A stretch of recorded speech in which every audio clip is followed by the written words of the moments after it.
Mais uma vez, boa noite a todos. Alguns irmãos têm dito, quando acompanham a transmissão da forma como fazemos, que sempre perdem o comecinho. E a gente vai ajustando, vai tentando acomodar para que possamos fazer o melhor que podemos. Irmãos, queria convidar todos, primeiro, alegres por estarmos aqui, alegres por termos família do Pastor Ivo conosco mais uma vez, privilégio para nós termos vocês, irmãos, conosco, grande alegria, e felizes por podermos estar no último dia do ano, dedicando algum tempo, algumas horas. Nós sabemos que é pouco, que não é muito aquilo que nós estamos dedicando no dia 31 de dezembro ao nosso Deus, mas nós queremos nos reunir, queremos cantar, queremos orar, queremos agradecer, queremos compartilhar da palavra de Deus, porque isso temos aprendido na própria palavra de Deus. Quando somos salvos, passa a ser a razão da nossa vida, passa a ser aquilo pelo qual nós lutamos. E eu queria convidar todos para que nós meditemos um pouco, para iniciarmos em Eclesiastes capítulo 4. Talvez não seja surpresa para vocês, porque eu já tinha dito, talvez alguns se lembrem, nós vamos meditar sobre o finalzinho de Colossenses. Mas não vai ser exatamente um estudo, como temos feito, de Colossenses, mas nós vamos falar um pouco ainda sobre companheirismo. Se eu tivesse de dar um título a essa mensagem, essa meditação nessa noite, eu diria, de uma maneira simples, a importância que você, meu irmão, em Cristo tem na vida de outros irmãos. O ministério de espalhar o Evangelho é tipicamente um trabalho em equipe, um trabalho feito por um corpo. A Bíblia vai denominar, e nós usamos esse termo bíblico, uma igreja, um grupo de irmãos unidos para trabalharmos juntos. Nós sabemos que muitas vezes nós vamos cooperar, vamos colaborar com irmãos que estão num outro corpo, numa outra igreja, mas dividimos a mesma fé, o mesmo propósito, o mesmo amor. E eu poderia citar tantos aqui, vou citar Pastor Ivo, que está conosco. E nós compartilhamos e gostamos muito de dividir as nossas lutas. E Paulo, nós temos aprendido em Colossenses, ele viveu uma vida cercado de pessoas, cercado de irmãos. Talvez algumas vezes nós tenhamos a imagem do apóstolo Paulo, alguém solitário, fazendo o trabalho por si mesmo. E se você estudar um pouco, você vai ver que ele estava quase sempre acompanhado. Isso é uma misericórdia de Deus na vida dos salvos. E aqui, irmãos, nós vamos meditar. Eu vou ler o texto em Eclesiastes capítulo 4 e nós vamos falar um pouco, meditar um pouco a respeito da importância de trabalharmos juntos. Diz o verso 8 de Eclesiastes 4, lembrando também do estudo que o irmão Moacir conduziu para essa igreja em Eclesiastes. Diz assim: há um que é só e não tem ninguém, nem tampouco filho nem irmão, e contudo não cessa do seu trabalho, e também seus olhos não se satisfazem com riqueza, nem diz: para quem trabalho eu, privando a minha alma do bem? Também isto é vaidade e enfadonha ocupação. Melhor é serem dois do que um, porque tem melhor paga do seu trabalho. Porque se um cair, o outro levanta o seu companheiro. Mas ai do que estiver só, pois caindo não haverá outro que o levante. Também se dois dormirem juntos, eles se aquentarão, mas um só como se aquentará? E se alguém prevalecer contra um, os dois lhe resistirão. E o cordão de 3 dobras não se quebra tão depressa. Vamos orar.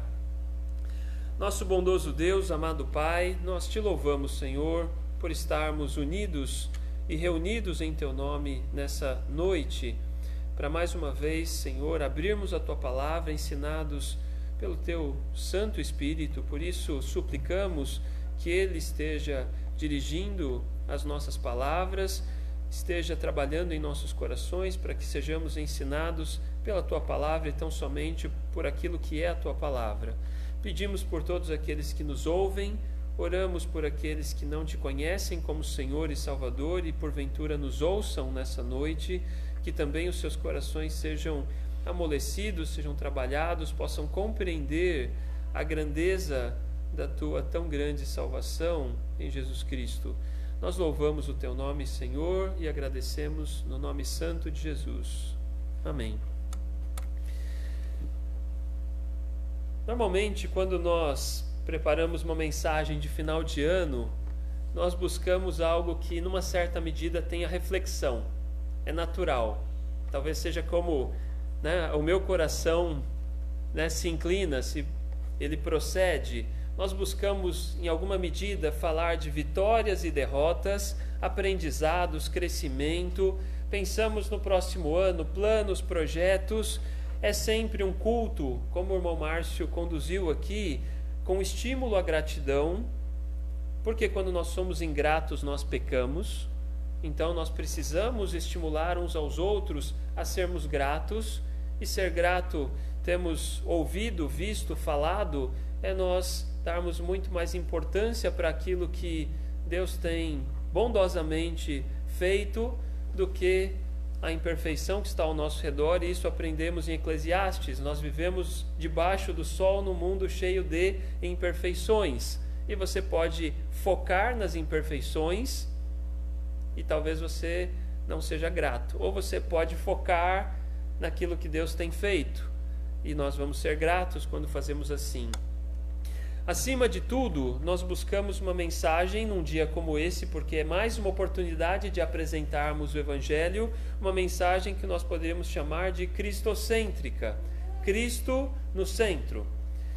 Deve ser uma mensagem centrada no Evangelho, que exponha àqueles que nos ouvem o porquê.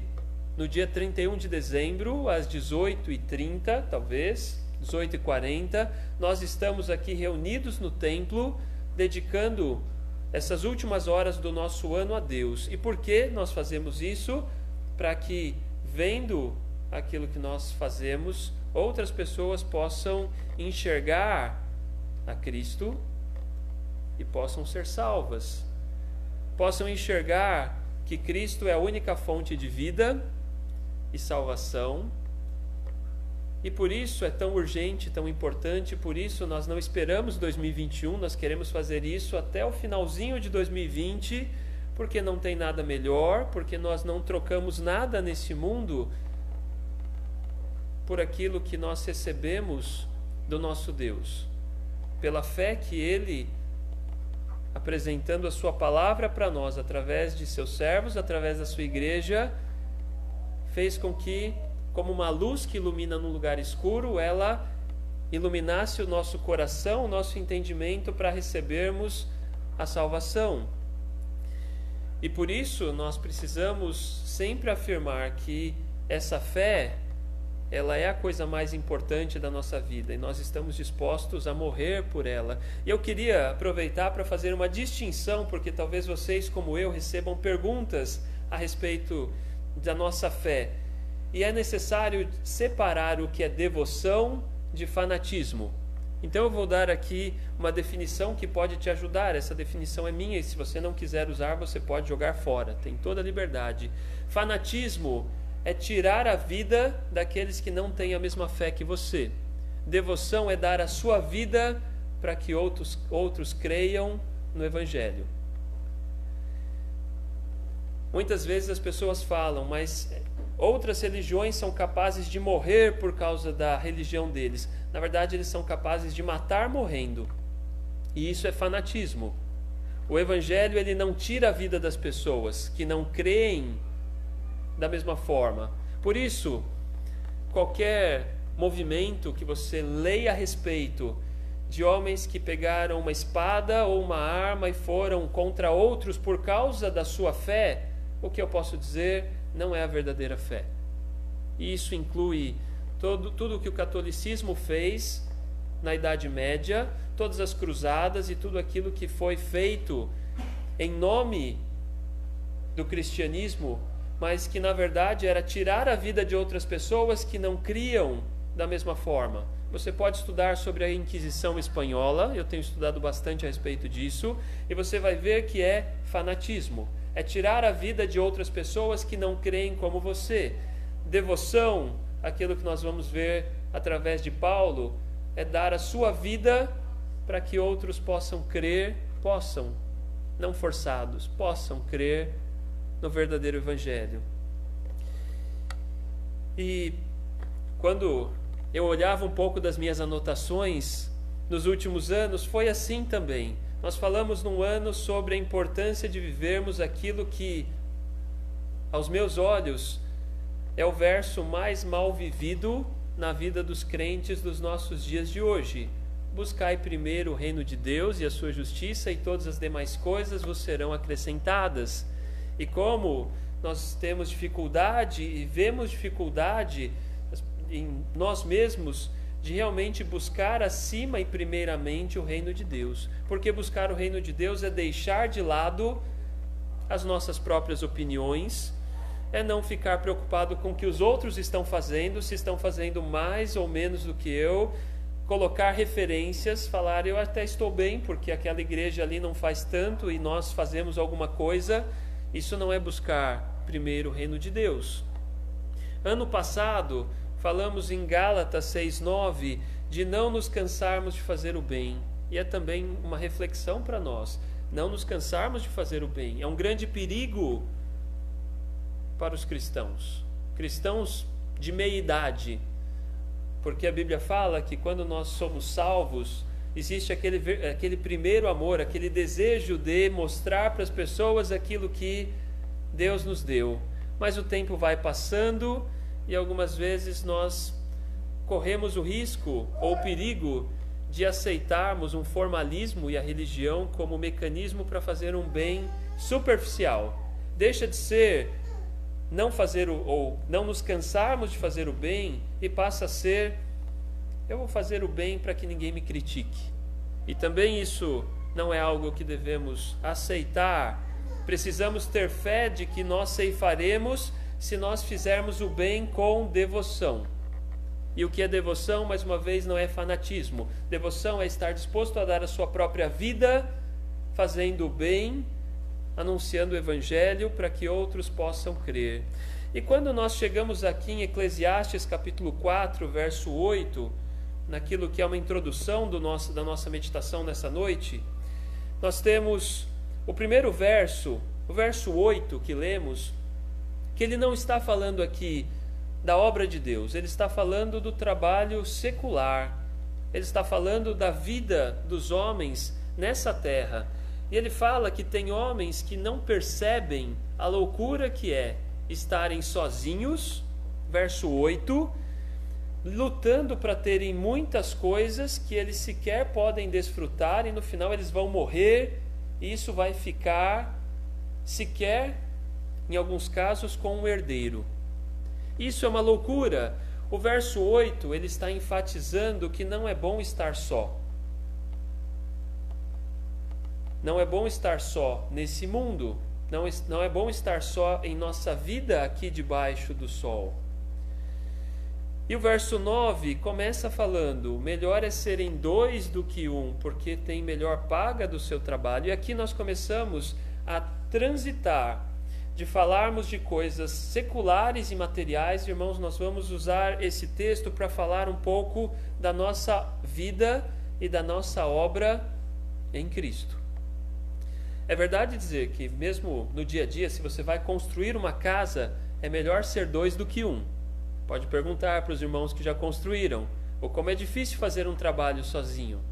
E qualquer tipo de trabalho, é melhor ser dois do que um. Mas também na obra de Deus, irmãos, e por isso eu escolhi aqui, e creio, guiado por Deus, falar disso nessa noite, porque é também, espero que vocês vejam assim, uma declaração de amor de Paulo para com os seus companheiros, e eu vou tomar a liberdade de tomar para mim uma declaração de amor minha para vocês. O como é importante trabalharmos juntos, o como eu sou grato a Deus por podermos trabalhar juntos, por não estar só, por não estar sozinho.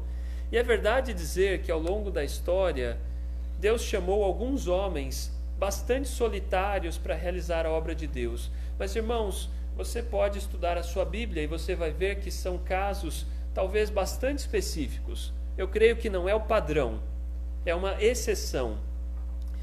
Nós podemos olhar para João Batista.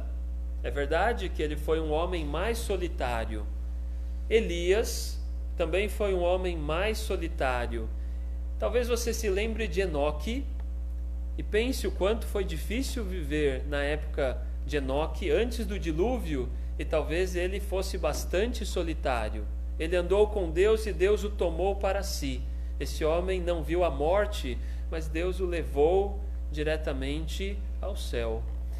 Noé, nós falamos disso no domingo, mas mesmo assim eu vou fazer aqui uma observação. Mesmo esses 4 homens que eu citei, eles não estavam completamente, totalmente sós aqui na terra.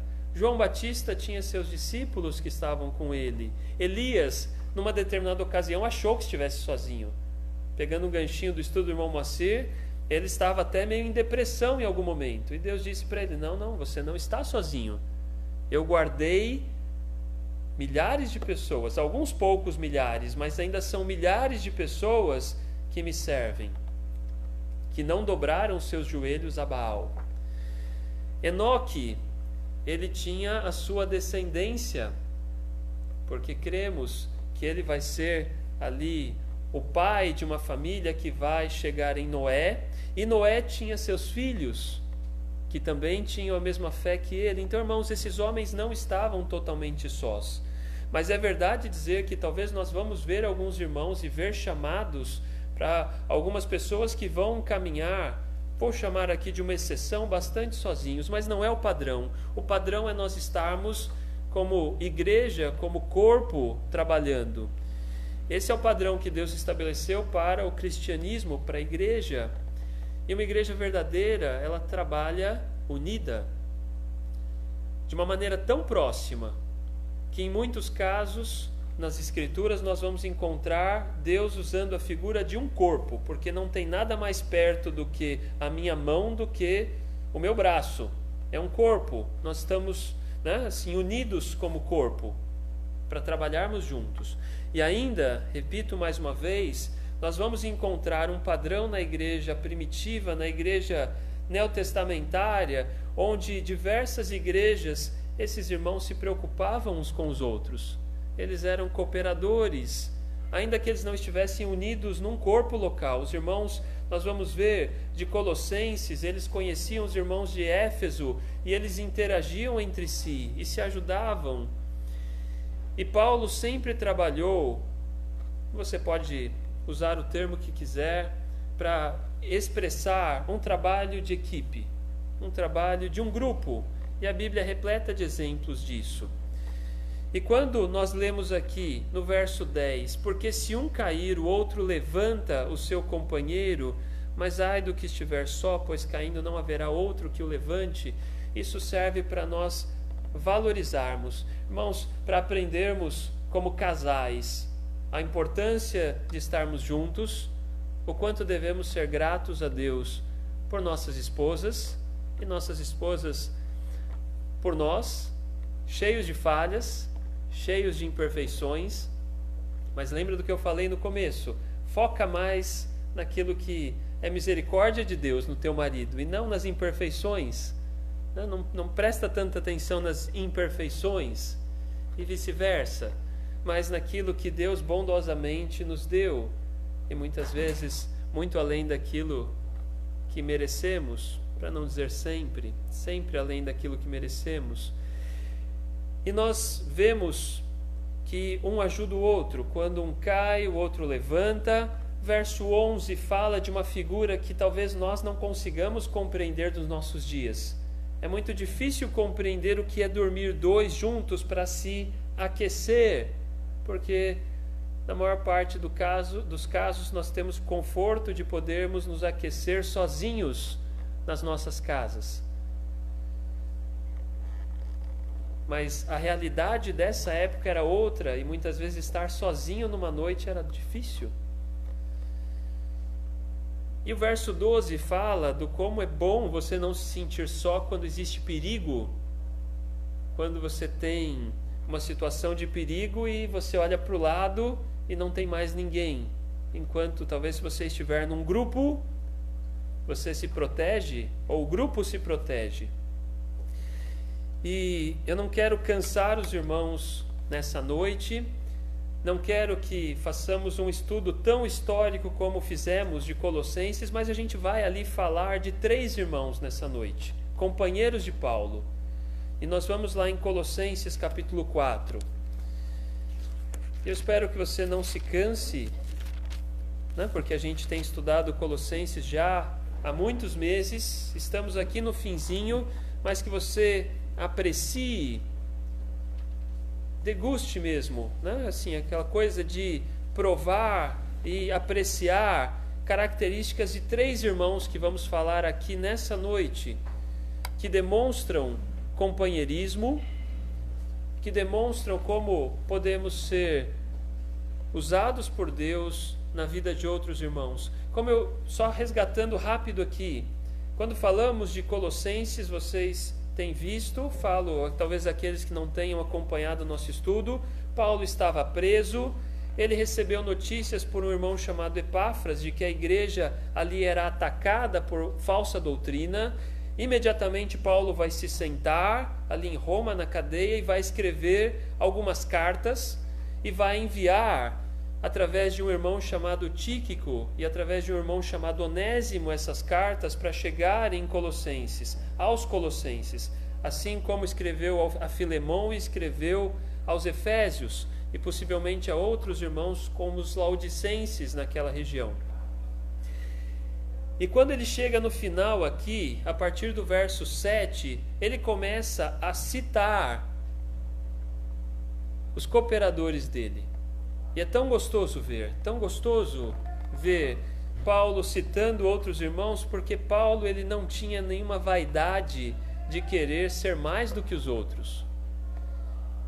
Ele era, sim, um apóstolo, um irmão especial chamado por Deus para fazer uma obra que eu creio Deus talhou Paulo para fazer. Ele foi talhado para fazer a obra que Deus chamou, assim como cremos ainda hoje, alguns irmãos são talhados para fazer obras que outros não poderiam fazer. Mas Paulo, ele não tinha nenhum desejo de protagonismo. Ele desejava buscar primeiro o reino de Deus e a sua justiça, e as demais coisas eram acrescentadas. Paulo não se cansava de fazer o bem, ele continuava fazendo o bem, esperando ceifar. E ele sabia como era importante ter outros irmãos na vida dele. E nós já falamos, e eu não vou aqui repetir a respeito de Tíquico, um irmão de Éfeso, que tinha um coração de um servo. Ele podia ser um mensageiro, ele podia levar uma carta, ele podia fazer uma viagem, ele podia ficar numa igreja substituindo o pastor local, enquanto o pastor local daquela igreja vinha encontrar Paulo, como fez com Tito e como fez com Timóteo. Ele era um servo. Falamos de Onésimo, um irmão que tinha um passado, podemos dizer, pecaminoso, vergonhoso. Talvez ele tenha sido um ladrão fugitivo, mas foi salvo, e ele é a demonstração de como o evangelho muda a vida das pessoas. E Onésimo era alguém útil e um bom companheiro de Paulo, também daquela região. Nós falamos de Aristarco, irmão de Tessalônica, na Macedônia, companheirão, a gente nem sabe, a Bíblia não fala se ele era um pregador, se ele podia pregar, se ele podia pastorear uma igreja. O que eu sei de Aristarco? Ele estava com Paulo, ele foi preso com Paulo, ele viajou com Paulo, ele estava ali do lado. Irmãos, às vezes você pode ser uma bênção na vida de outro irmão só por estar do lado dele, só por estar com ele, só por ser aquele irmão que, quando olharmos para o lado, vai estar lá presente. Falamos de Marcos, um irmão judeu que pisou na bola, me perdoem por falar assim, no popular. Ele pisou na bola uma vez e Paulo ficou desapontado com ele, mas Deus usou a vida de Marcos para ensinar Paulo que nós não abandonamos irmãos que pisam na bola. Nós trabalhamos para restaurar esses irmãos, para que eles voltem a ser úteis. E Paulo vai dizer, ele me é muito útil numa determinada carta. Aqui, aos Colossenses, ele vai dizer: recebam esse irmão chamado Marcos. Eu já escrevi para vocês, porque talvez ali no meio dos Colossenses tivesse um pouco da fama de: olha, mas Marcos não é aquele que pisou na bola com Paulo? E Paulo vai escrever dizendo: ó, já dei a ordem para vocês, é para receber ele. Mas eu queria falar então, rapidamente, de 3 irmãos com 3 valores que são tão úteis para a nossa igreja. Eu creio, irmãos, para qualquer igreja, eu creio, é tão bom terminar o ano falando disso. Irmãos que são, primeiro, um consolo. Segundo, irmãos que lutam pela igreja. Terceiro, irmãos que têm um talento especial, mas esse talento especial é entregue aos pés de Jesus Cristo. Nós vamos falar de Jesus, chamado Justo, um consolo. Vamos falar de Epáfras, um irmão que lutava pela igreja. Vamos falar de Lucas, um irmão que tinha um talento especial, mas depositava esse talento especial aos pés de Cristo. Brevemente, eu creio, irmãos, para nosso ensino, para nossa união, para nosso amor, para com os nossos irmãos dessa igreja, para com irmãos com quem desejamos cooperar, nós precisamos pensar que nós podemos ser alguma dessas coisas. Verso 11, Paulo cita um irmão, diz assim: e Jesus, claramente aqui não fala do Salvador, do Senhor Jesus Cristo, mas de um homem que se chamava Jesus, chamado Justo, os quais são da circuncisão. Os quais quem? Ele está falando de Jesus e de Marcos, porque Marcos também era um judeu. São estes unicamente os meus cooperadores no reino de Deus, e para mim tem sido consolação. Talvez você se pergunte, por que Paulo falava desse irmão chamado Jesus, que era para ele uma consolação? A palavra aqui no grego é paregórico, que é uma palavra associada a analgésico. Inclusive existe um medicamento com esse nome, ainda no grego, elixir paregórico, um analgésico usado para acalmar problemas intestinais, problemas de barriga, podemos dizer assim. Paulo vai usar essa palavra para dizer: esse irmão chamado Justo é para mim um grande consolo. E de novo, talvez a gente se pergunte por quê.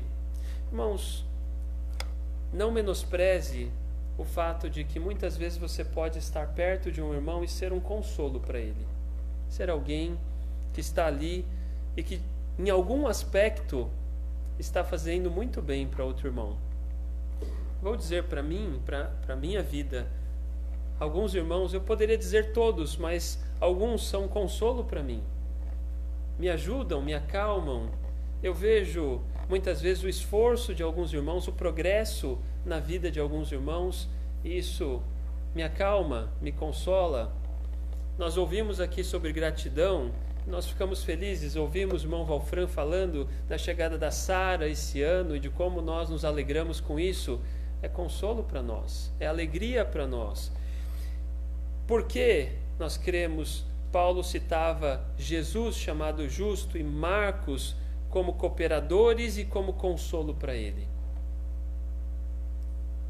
Porque se você ler o que Paulo fala em Romanos, você vai entender que Paulo tinha grande desejo de ver os seus irmãos na carne se converterem. Paulo tinha um desejo enorme de ver judeus se convertendo. E Paulo foi apóstolo dos gentios. Não significa que Paulo fazia acepção de pessoas ou que ele não desejasse tanto quanto ver gregos ou estrangeiros ou gentios se converterem. Mas o ponto é, Paulo foi rejeitado pelos seus. Conhece o sentimento? Alguns de nós conhecemos menos disso, porque Deus tem nos dado o privilégio de ter muitos da nossa própria família servindo a Deus, salvos conosco. Mas existem irmãos que têm grande desejo de verem os seus irmãos na carne. Talvez pais, talvez os irmãos, talvez tios, primos se converterem. E algumas vezes Deus pode te dar um parente, talvez não tão próximo, talvez até distante, talvez um sobrinho, talvez alguém que não seja tão próximo, que vai ser um consolo para você, vai dizer: alguém da minha família recebeu a Cristo. A gente vai ali em Atos capítulo 28, guarde a passagem aqui, Atos capítulo 28, quando Paulo chega em Roma, ele é preso, e Atos dos Apóstolos, né, o livro escrito por Lucas, vai terminar falando da prisão de Paulo em Roma durante os primeiros 2 anos, cremos a primeira prisão. Você pode ler, a partir do verso 23, o que aconteceu. Nós vamos ler aqui, diz assim: e havendo-lhe eles assinalado um dia... Aqui, deixa eu dar o contexto. Paulo chegou em Roma, foi preso, lhe deram uma prisão, que foi uma prisão razoavelmente boa, uma prisão domiciliar, poderíamos dizer assim. Ele tinha sua casa e ficou preso ali em Roma. E ele aproveitava a prisão domiciliar dele, por causa do Evangelho, preso injustamente, para anunciar o Evangelho. Porque Paulo não estava preocupado com a injustiça que ele tinha sofrido. Ele sabia que aquela situação tinha sido conduzida por Deus. Irmãos, isso é um aprendizado tão importante para nós. Reconhecermos que as situações que nós temos na nossa vida são conduzidas por Deus, exceto quando nós sabemos que nós cometemos um erro, quando nós estamos sendo talvez disciplinados. Mas em muitas situações nós não conseguimos reconhecer isso. Nós falamos: estou buscando fazer as coisas certas e Deus permitiu uma dificuldade, uma prisão domiciliar talvez. E o que podemos dizer? Deus conduziu essa situação, então como posso glorificá-lo com isso? Como posso ajudá-lo nisso?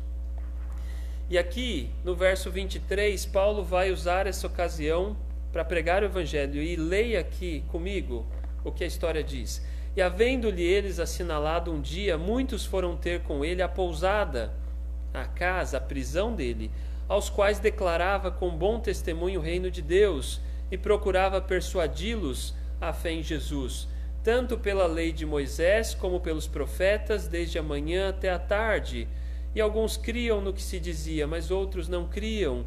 E como ficaram entre si discordes, despediram-se dizendo Paulo esta palavra: bem falou o Espírito Santo a nossos pais pelo profeta Isaías, dizendo: vai a este povo e dize: de ouvido ouvireis e de maneira nenhuma entendereis, e vendo vereis e de maneira nenhuma percebereis, porquanto o coração deste povo está endurecido, e com os ouvidos ouviram pesadamente, e fecharam os olhos, para que nunca com os olhos vejam, nem com os ouvidos ouçam, nem do coração entendam, e se convertam, e eu os cure. Paulo está falando aqui da pregação dele para os judeus em Roma. Ele está falando que os judeus que moravam em Roma foram até ele, e ele pregava para esses. E o que ele desejava? Ele desejava que esses homens se convertessem. Aqueles que, vamos dizer assim, eram da família dele, parentes dele, do mesmo povo.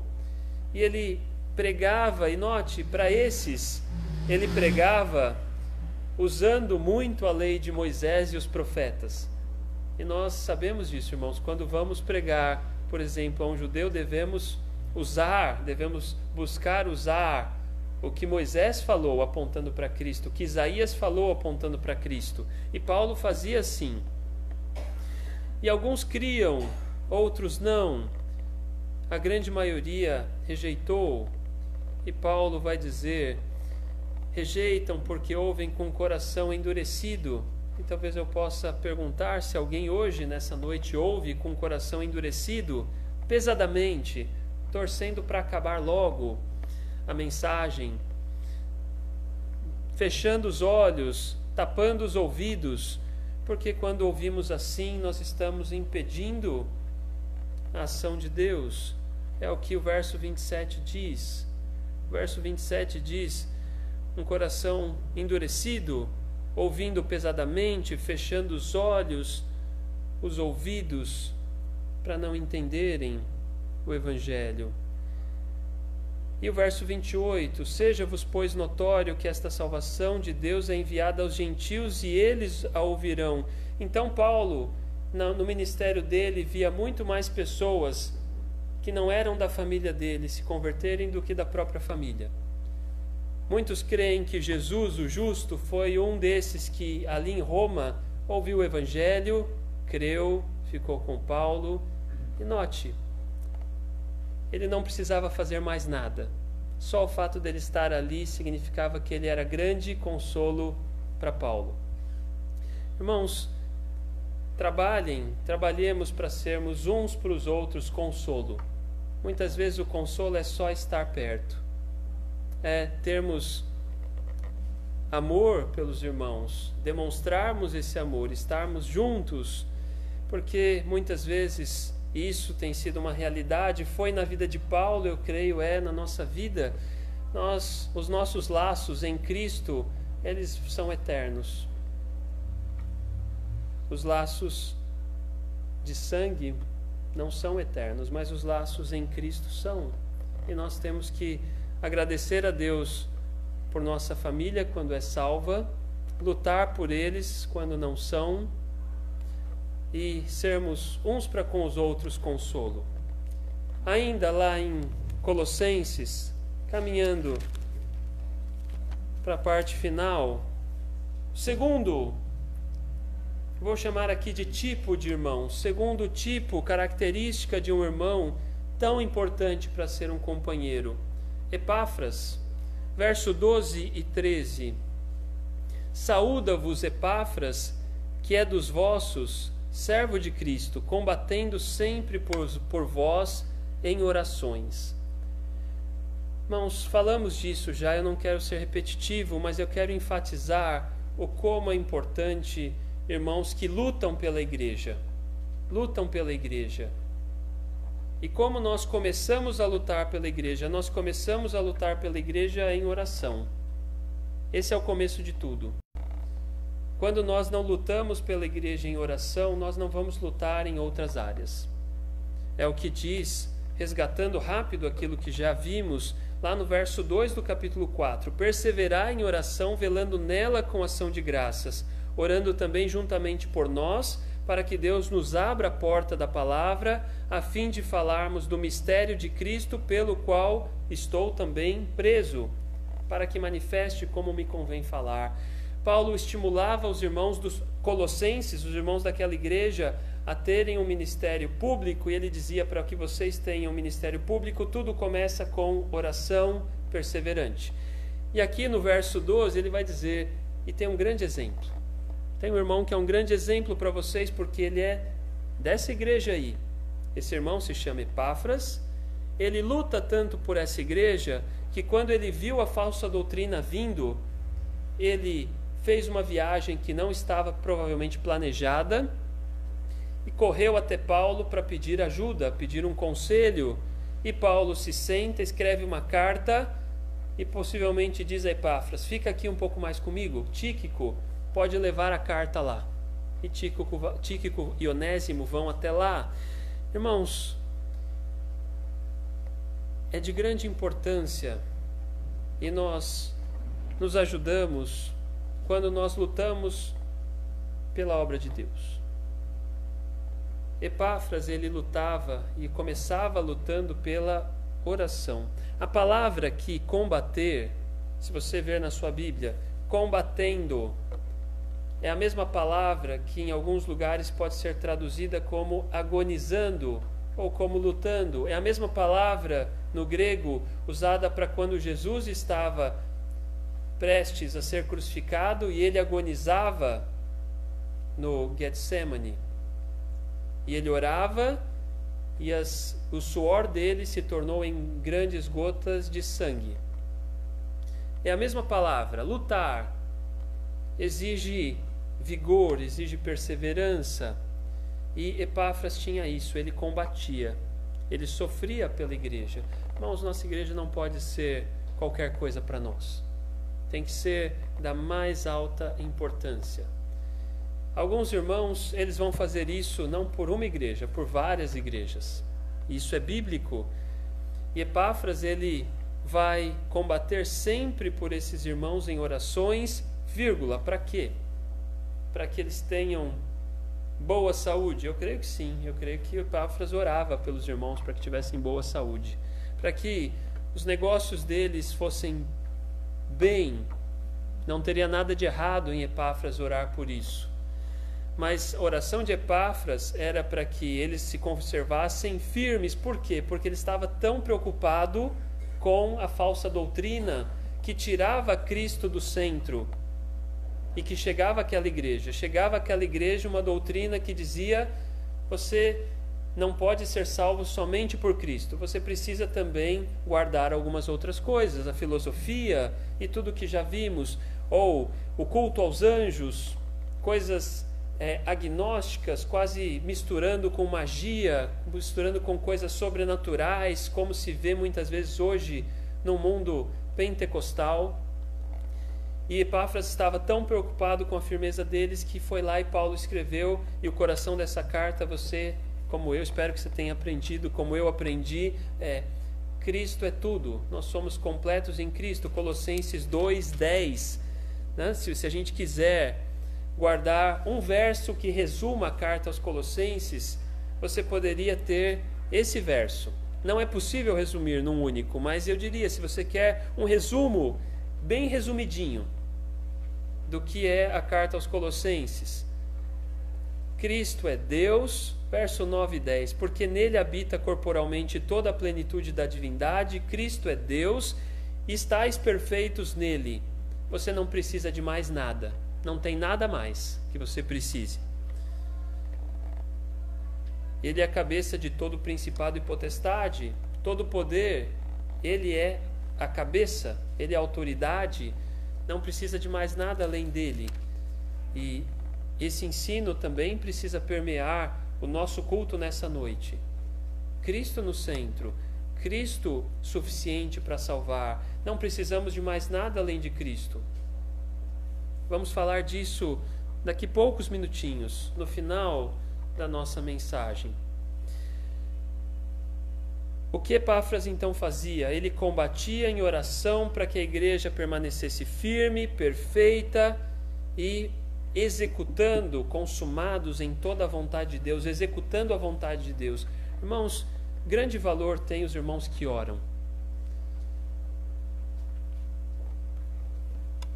Nós tivemos o privilégio de estar um pouquinho com a minha avó Albertina hoje, membro dessa igreja. Não pode vir porque não tem mais condições físicas para isso, mas ela disse para eu dizer para os irmãos que ela ora por cada um de vocês, que ora por todos vocês, tem saudade, ora por todos.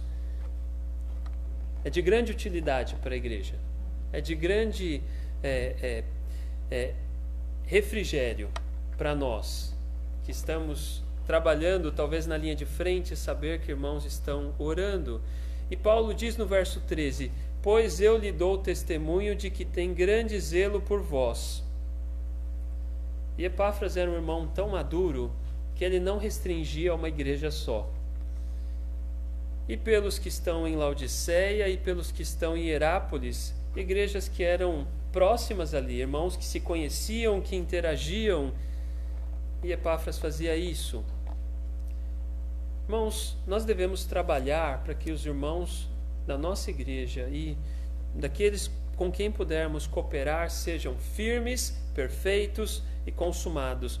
Como lemos em Efésios, aqui pertinho, eu vou convidar você ali, Efésios 4, de 11 a 14, tão conhecido nosso, tão importante para uma reflexão de final de ano, talvez para uma reflexão sobre o próximo ano, porque falei, né?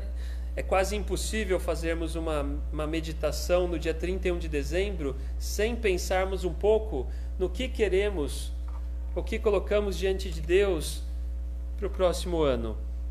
Devemos ser gratos pelo ano que passou, devemos pensar nas lições que aprendemos. O ano de 2020 é uma grande lição, é um grande aprendizado, e é uma tristeza que muitos homens desperdiçam o aprendizado que Deus deixou em 2020, de que a nossa vida é um vapor, que nossa vida é frágil, que nós não controlamos o nosso futuro, nós sequer podemos controlar aquilo que vai tocar o nosso organismo. E temos grandes lições. E quando olhamos para 2021, devemos desejar que a obra de Deus cresça, que ela se fortaleça. Devemos trabalhar por isso, porque Deus tem dado irmãos, companheiros a Paulo, companheiros a nós aqui. Por isso eu digo mais uma vez, irmãos, eu sou grato a Deus de verdade pela vida de cada um de vocês. Porque Ele mesmo, verso 11, deu uns para apóstolos e outros para profetas e outros para evangelistas e outros para pastores e doutores. Nós não somos todos iguais. E graças a Deus por isso.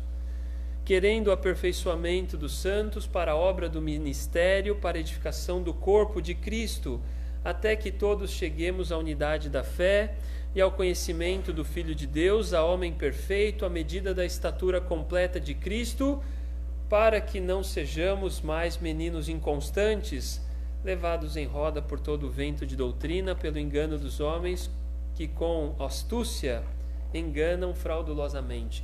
O que não faltam são falsos mestres. O que não faltam são falsos evangelhos. O que nós devemos buscar, pedir a Deus, trabalhar, lutar, combater, como Epáfras fazia, para que os irmãos sejam firmes, constantes. Irmãos, e é grande privilégio nós podemos, não importa se somos poucos, muitos, poucos, não importa, nós devemos trabalhar juntos para cumprir a vontade de Deus. Amém? Lucas, para terminarmos, eu guardei Lucas aqui para o final, porque nós vamos dedicar alguns minutinhos para falar de Lucas e o fato dele ser um evangelista. No verso 14, nós lemos assim: saúda-vos Lucas, o médico amado. 14 de Colossenses 4, tá bom? Talvez eu não tenha dito. Voltei lá a Colossenses 4 e Paulo fala: tem mais um irmão aqui comigo, tem mais um companheiro, Lucas. E Lucas era conhecido como médico amado. Tem algo que me fascina nessa descrição. Não é o fato dele ser médico, é o fato dele ser amado. Irmãos, alguns irmãos têm um talento específico que Deus deu. Lucas tinha um talento específico, ele era um médico. Não é da vontade de Deus que todos sejam pastores ou todos sejam missionários. Talvez algumas vezes nós possamos errar nisso. Não há qualquer problema nisso.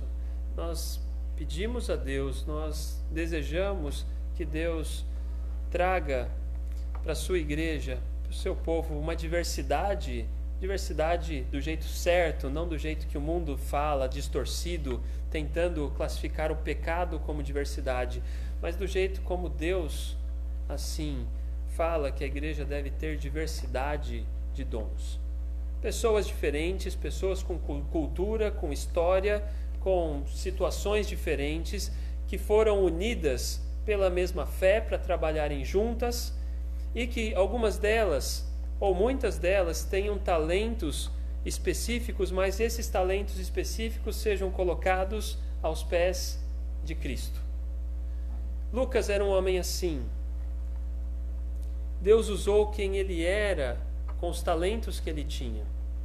Muitos creem que Lucas estava perto de Paulo porque Paulo precisava de um médico, tinha problemas de saúde.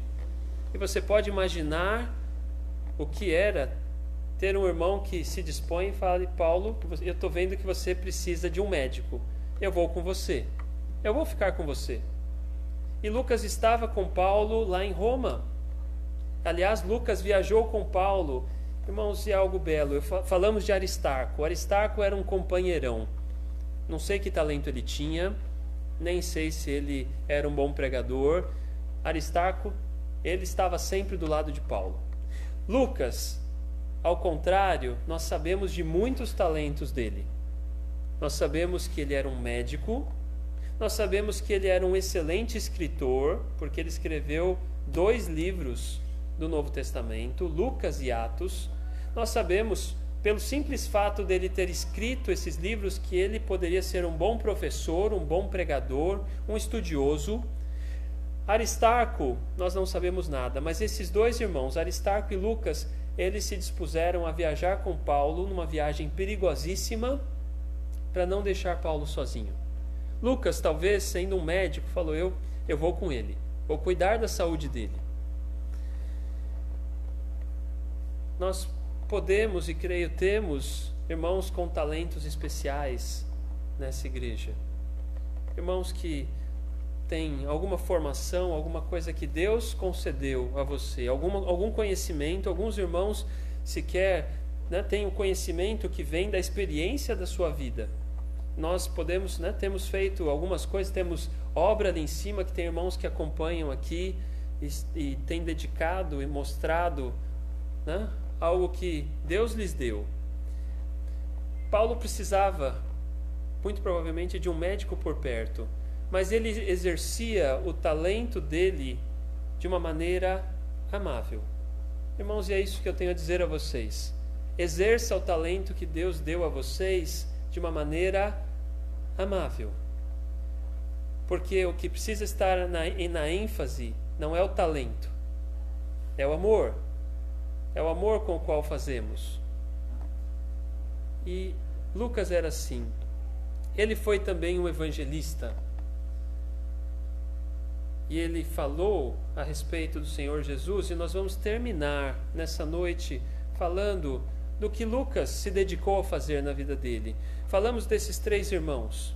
Eu espero que até aqui você, como eu, porque eu aprendo muito mais do que vocês estudando, eu diria assim, e os irmãos que pregam sabem disso, quando estamos nos preparando, nós estamos sendo exortados por Deus para nos corrigir, estamos sendo ensinados por Deus, e eu pude aprender, espero que vocês aprendam também, que muitas vezes a nossa presença pode ser um consolo para alguém, nossa presença pode ser símbolo de luta na igreja, e devemos lutar juntos, em oração, em presença. E nós temos, como alguns irmãos falam no culto de oração aqui, são gratos a Deus por estarem presentes aqui, por estarem conosco, e essa presença demonstra a luta também. Embora saibamos que outros irmãos não podem estar hoje com motivos justos, nós temos desde irmãos Rude e Eliana, que estão lá em São José dos Campos cuidando do netinho, ajudando a cuidar do netinho que chegou. Nós temos irmãos que estão cuidando de suas famílias, como irmãs Vera e Mara, e nós sabemos disso.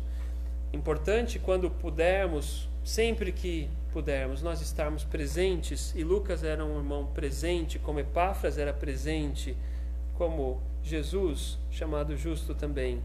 Mas Lucas, para terminarmos, ele dedicou uma parte importante da sua vida, embora ele fosse o médico amado, para também ser o evangelista amado. Irmãos, e nós podemos ter algum talento dado por Deus, mas existe algo mais nobre para fazermos. Lucas capítulo 1. A gente não teria tempo para estudar todo o evangelho de Lucas, então eu vou pegar o começo e o fim. Lucas capítulo 1. Nós lemos assim: desculpem, vou esperar vocês chegarem lá. Lucas capítulo 1, verso 1. Lucas dedicou uma parte da vida dele para reunir fatos e escrever um dos evangelhos. Pode imaginar que obra maravilhosa. Verso 1: Tendo, pois, muitos empreendido pôr em ordem a narração dos fatos que entre nós se cumpriram, segundo nos transmitiram os mesmos que os presenciaram desde o princípio e foram ministros da palavra, pareceu-me também a mim conveniente descrevê-los a ti, ó excelente Teófilo, por sua ordem, havendo-me já informado minuciosamente de tudo desde o princípio, para que conheças a certeza das coisas de que já estás informado. Irmãos, não tem nada na Bíblia que seja desnecessário. Essa introduçãozinha aqui de Lucas, talvez muitas vezes quando a gente lê, a gente não dá muita bola, né? Assim, a gente vai direto para quando começa a falar de Jesus Cristo, do nascimento, de João Batista, a gente não dá muita ênfase nesses 4 versículos. Hoje nós vamos dar, não muita ênfase, não muito tempo, algumas poucas palavras. Lucas, ele era o médico amado, ele estava do lado de Paulo, mas ele dedicou uma parte importante da vida dele para, note aqui, pôr em ordem a narração dos fatos que se cumpriram. Ele escreveu o evangelho mais longo, por assim dizer, com mais detalhes. Alguém pode dizer, Mateus também. Talvez Lucas fosse o mais... Estamos chegando no final, então a concorrência aqui dos fogos talvez não atrapalhe muito. Lucas, nós podemos dizer, foi o evangelista mais detalhista. Ele vai usar e vai colocar aos pés de Cristo um talento que ele tinha recebido. Ele quis pôr em ordem a narração dos fatos. Ele diz que ele vai receber isso transmitido por aqueles que eram testemunhas oculares, verso 2, segundo nos transmitiram os mesmos que os presenciaram desde o princípio e foram ministros da palavra. Nós não sabemos tudo o que Lucas pôde testemunhar. Fica claro aqui no verso 2 que ele não pôde testemunhar tudo, que muita coisa ele recebeu daqueles que testemunharam, dos apóstolos. Mas o verso 3 me encanta. Irmãos, eu queria fazer um apelo aqui aos salvos. Esse apelo não é àqueles que ainda não têm fé em Cristo, é a nós. Escolha alguém para descrever aquilo que Deus fez na sua vida. Escolha pelo menos uma pessoa. Nós deveremos fazer isso com muitas, mas Lucas tinha um amigo chamado Teófilo, e ele desejava que essa pessoa conhecesse o Evangelho, e note aqui, ele foi capaz de escrever um Evangelho inteiro para essa pessoa. Nós sabemos que Deus tinha um propósito muito maior nisso. Deus usaria isso para que milhões de pessoas conhecessem o Evangelho.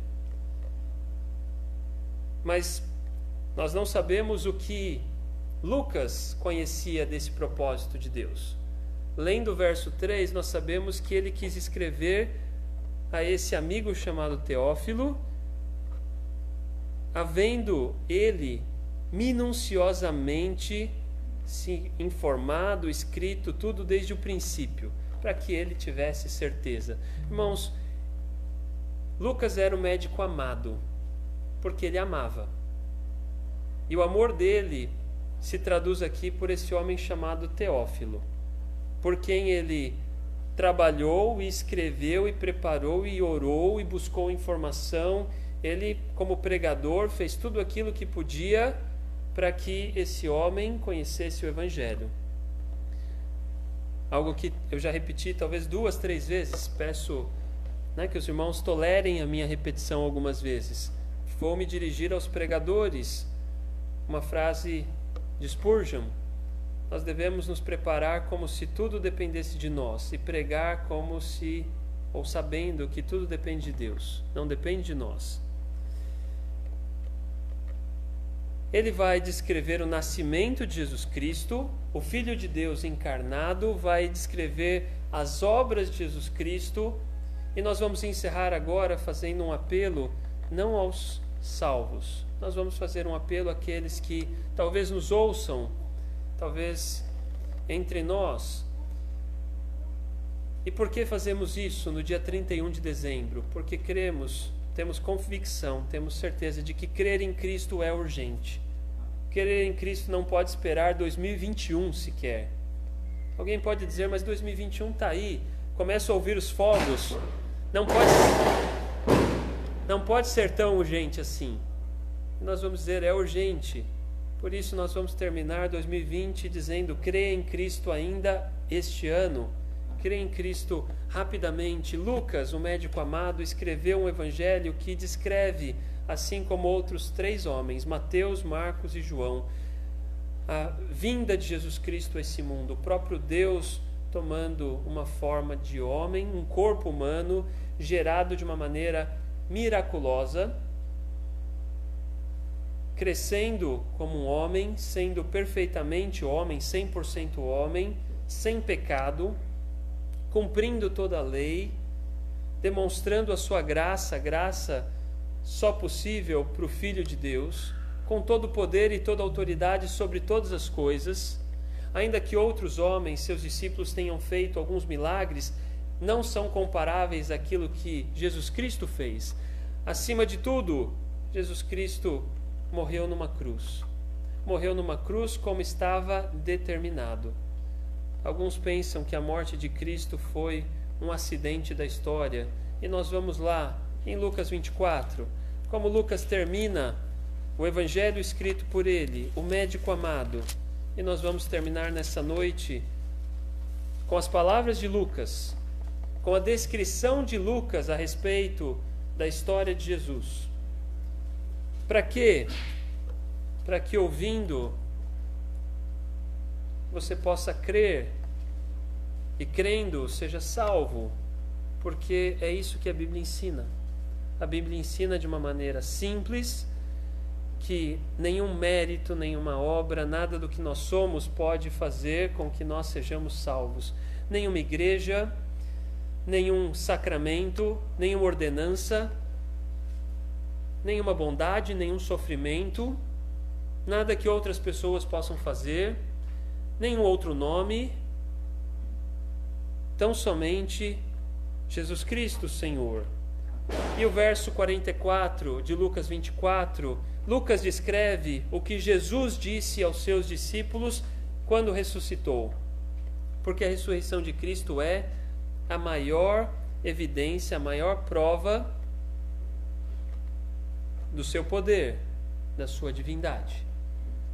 Ele venceu a morte. Verso 44 diz: E disse-lhes: São estas as palavras que vos disse, estando ainda convosco, que convinha que se cumprisse tudo o que de mim, o Senhor Jesus dizendo, estava escrito na lei de Moisés, e nos profetas, e nos salmos. Então abriu-lhes o entendimento para compreenderem as Escrituras. Nossa oração para que Deus abra o entendimento de muitas pessoas nessa noite para compreenderem as Escrituras, porque as Escrituras apontam para um único lugar: Jesus Cristo vindo ao mundo para morrer como foi determinado, como foi estabelecido, como convinha que se cumprisse, porque isso está profetizado, está escrito em toda a palavra de Deus. No Velho Testamento, na lei de Moisés, nos profetas e nos salmos, era uma maneira como eles resumiam o que hoje nós conhecemos como os 39 livros do Velho Testamento. Apontam para Cristo. Verso 46. E disse-lhes: Assim está escrito, e assim convinha que o Cristo padecesse e ao terceiro dia ressuscitasse dentre os mortos. A morte de Cristo não foi um acidente na humanidade. Ele foi e é o plano de Deus para salvar os homens. E nós rogamos a todos que nos ouvem que creiam nessa verdade, que creiam que Deus preparou o plano de salvação através de Jesus Cristo vindo ao mundo, morrendo como pagamento dos nossos pecados, ressuscitando vitorioso para nos dar também vida eterna. E o verso 47, nós vamos terminar com ele. Cristo morreu e ressuscitou, e é ordenado que em seu nome, verso 47, em seu nome se pregasse o arrependimento e a remissão dos pecados. Duas coisas aqui. Arrependimento. A palavra arrependimento significa mudança de mente, muitas vezes associada à tristeza, mas não necessariamente, irmãos. Eu creio arrependimento ele está associado a uma mudança de mente, a abandonar algo que nós entendemos que não é bom. Por isso, nós dizemos, é necessário arrependimento para que alguém seja salvo. Sabe por quê? É simples, porque é necessário entender que a forma como você viveu até hoje não é boa. A forma como você viveu até hoje não vai te levar para o céu. A forma como você viveu até hoje vai te levar ao inferno. Mudança de mente. Eu não quero mais essa minha vida, eu quero uma nova vida. Uma vida que quem pode me dar? Somente Jesus Cristo, pelo poder dele. Por isso é no nome dele e nenhum outro nome. Nenhum santo. O catolicismo ensina que muitos nomes podem ser intercessores. Isso é um grande engano. Nenhum outro nome. Em seu nome, o verso 47 diz, se pregasse o arrependimento, a mudança de mente, a conversão, a mudança de vida e a remissão dos pecados, o perdão que vem de Deus em Jesus Cristo, a justificação, a declaração de que o homem é feito justo quando crê que Jesus Cristo morreu para pagar por seus pecados. As religiões podem ensinar que existem muitos nomes. O humanismo vai além e ensina que há muitos caminhos. Muitas religiões, muitas formas de chegar a Deus ou alcançar uma salvação. A Bíblia e o Evangelho deixado por Deus, escrito através de homens como Lucas, o médico amado, o evangelista amado, vai ensinar que só existe um nome, o nome de Jesus Cristo. Que Deus abençoe sua palavra, nosso convite para que você creia em Cristo. Vamos colocar em pé e vamos orar. Em seguida vamos cantar um hino. Convidar todos que puderem que se coloquem em pé. Vou pedir, pastor Ivo, nos dirige, por favor. Senhor nosso Deus, nosso Pai dos céus, te damos graças por mais esse dia, por estar na tua casa. Senhor, nos deu vida e saúde durante esse ano, trabalhamos e fizemos tantas coisas e também durante o ano continuamos servindo devido àquilo que acontece. Nós somos gratos porque estamos aqui ainda em serviço ao Senhor e descobrimos que o Senhor é um Deus maravilhoso, que amamos cada dia o Senhor, não porque nós somos alguma coisa, mas porque o Senhor nos ensina como o Senhor é bom. E aquilo que conhecemos o Senhor é aquilo que o Senhor nos trouxe, o Senhor nos iluminou.